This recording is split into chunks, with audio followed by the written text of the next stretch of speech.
मेरी वीडियो से कुछ लोगों को दर्द तो हो रहा है, तकलीफ भी हो रही है, मगर क्या करूं भाई, समझाना भी तो ज़रूरी है ना। अब इंजीनियर प्लम्बर ये अपना काम करें, ज़ाहिर है इनसे इल्म दीन तो नहीं सीखेंगे ना। प्लम्बर का काम है वो प्लम्बरी करेगा। अब एक बच्चा भी है, अगर उसको बुखार होता है तो वो डॉक्टर के पास कहता है अम्मी मुझे डॉक्टर के पास ले चलो। दांत में दर्द होता है कहता अम्मी मुझे डेंटिस्ट के पास ले जाओ। अरे ये कैसा बंदा है कि इल्म दीन सीखने प्लम्बर के पास जा रहा है? क्या प्लम्बरी सीखेगा वहाँ? क्या इंजीनियरिंग सीखेगा वहाँ? नहीं ना भाई। इल्म दीन सीखने का अगर स्टूडेंट बनना है तो मुफ्ती हसन नहीं है, मुफ्ती कासिम नहीं है और दीगर मुफ्तियान कराम नहीं है, क्या उनसे इल्म दीन हम नहीं सीख सकते?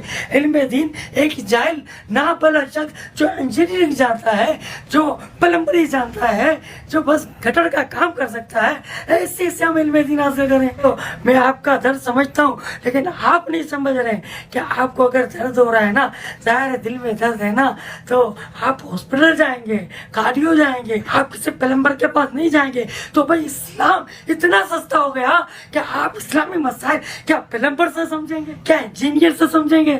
नहीं भाई, मुफ्तियान करम के पास जाए, उनसे इल्म दीन हासिल करें, ये मेरा मशवरा है। अगर अभी भी आपको दर्द हो रहा है, आपका दर्द रफा नहीं हो रहा है, तो बस आपके लिए मैं दुआ कर सकता हूँ, या अल्लाह इन्हें प्लम्बर के शहर से आज़ाद फरमा, हकीकी इस्लाम पर अमल की तौफीक अता फरमा।